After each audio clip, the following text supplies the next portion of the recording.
Vous êtes branchés sur la radio Campus Unikin, la radio du savoir, sur 107.6 MHz, votre radio. Merci de rester fidèle à votre radio Campus Alma Mater. Nous émettons sur la 107.6 MHz à modulation des fréquences.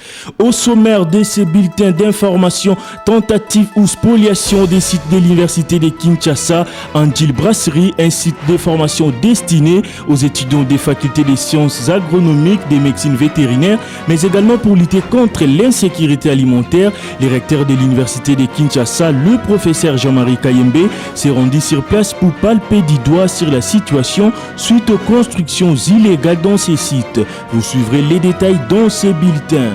Le gouvernement congolais prendra en charge le vendeur touché par un incendie survenu dimanche 25 août 2024 au marché de la Liberté dans la commune de Massina. C'est l'annonce du chef du gouvernement, Judith Souminois, qui s'est rendu sur place pour s'acquérir de la situation.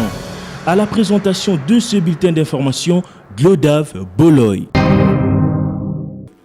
Comme annoncé au sommaire, tentative ou spoliation des sites de l'université de Kinshasa, Angil Brasserie, un site de formation destiné aux étudiants des facultés des sciences agronomiques, de médecine vétérinaire, mais également pour lutter contre l'insécurité alimentaire. Le recteur de l'université de Kinshasa, le professeur Jean-Marie Kayembe, s'est rendu sur place pour palper du doigt sur la situation suite aux constructions illégales dans ces sites. Je vous propose de suivre les recteurs de l'université de Kinshasa, le professeur Jean-Marie Kayembe.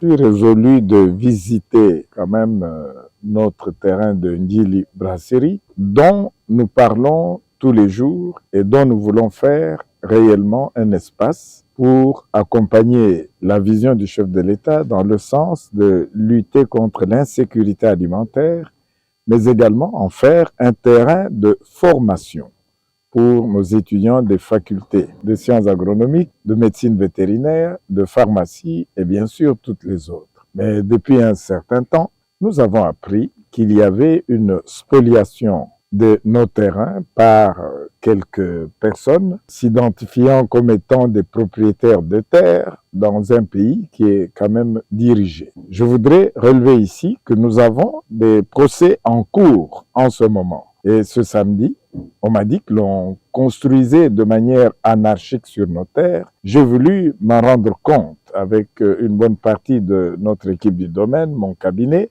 pour que nous puissions saisir la justice. C'est vrai que sa vitesse n'est pas toujours la nôtre, mais aussi longtemps que cette situation perdure, l'université risque encore une fois de se retrouver comme dindon de la farce, ayant tout perdu. Nous avons amené, vous, de la presse, pour vous rendre compte également de la réalité de cette spoliation de nos terres, afin éventuellement, sans vouloir lui forcer la main, mais permettre à la justice de s'en saisir de manière évidente. Je ne reconnais aucun document leur donnant ce pouvoir. Par contre, nous, de l'université, nous avons tous les titres cadastraux des affaires foncières qui nous donnent raison, qui nous donnent ces 410 hectares. Avec notre grande faculté de droit, je souffrirais réellement de voir que l'université souffre dans sa chair sans être accompagnée dans ce que là elle détient comme étant de droit.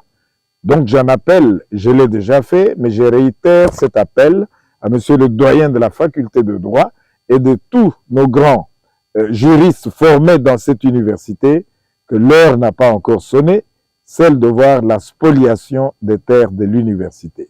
Nous avons foi en notre État, nous avons foi en notre justice, tout en demeurant des hommes éminemment de paix. Vous venez de suivre les recteurs de l'université de Kinshasa, le professeur Jean-Marie Kayembe Ntumba.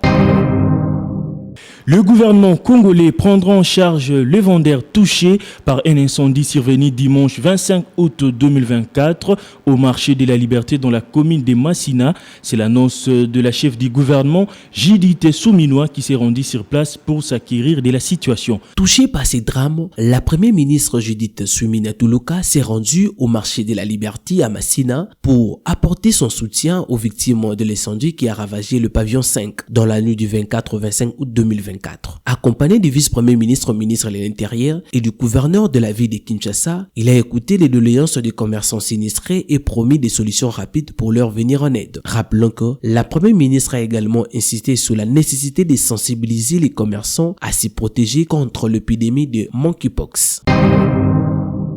Des conseillers communaux réclament le salaire et les reconnaissances par l'administration publique. Ils ont rencontré samedi le vice-premier ministre chargé de l'Intérieur, Sécurité, Décentralisation et Affaires coutumières Jacquemin Chabani, à qui ils ont soumis leurs plaintes sur les conditions de leur travail. Ces élus implorent l'implication du patron de la territoriale en vue de leur prise en compte dans l'administration publique. Ils ont saisi la même occasion pour réclamer les paiements de leurs salaires ainsi que le frais de fonctionnement et d'installation.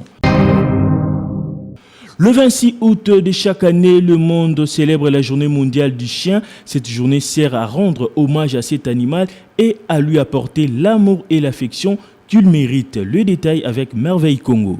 La journée mondiale de chiens a été créée en 2004 par Colleen Page, qui est une grande défenseuse des animaux aux États-Unis. Cette journée était initialement portée sur l'adoption en refuge et à la sensibilisation au sujet de l'abandon de chiens. Certains chiens se mettent également au service de l'homme afin de faciliter et de sauver des vies. C'est le cas de chiens de guide d'aveugles, le chien des secours, de chiens renifleurs ou encore de chiens d'alerte médicale. Il est donc parfaitement naturel de leur rendre hommage lors de cette journée. Signalons que pour rendre heureux votre animal, 1. Adopter un chien dans un refuge. 2. Offrir un jouet à votre animal. 3. Chérir votre animal pour citer que c'est là. Bouclons ces bulletins avec la santé. 4 personnes ont perdu la vie suite à l'épidémie des monkeypox déclarée dans la province du Kwilu, où 34 cas positifs ont été enregistrés dans cette province. Signalons également d'autres cas dans la prison centrale de Kikwit. L'autorité provinciale a également expliqué les symptômes et la maladie et a invité la population à signaler tout cas suspect, mais aussi à sensibiliser la population au respect de gestes et barrières afin de stopper la propagation de cette maladie. Vous l'avez compris, c'est déjà la fin de ce bulletin d'information présenté par Glodave Boloy. Je vous rappelle le principal titre. Tentative ou spoliation des sites de l'Université de Kinshasa, Njili Brasserie, un site de formation destiné aux étudiants des facultés des sciences agronomiques, de médecine vétérinaire, mais également pour lutter contre l'insécurité alimentaire. Le recteur de l'Université de Kinshasa, le professeur Jean-Marie Kayembe, s'était rendu sur place pour palper du doigt sur la situation suite aux constructions illégales dans ces sites. Vous l'avez suivi dans ces bulletins d'information.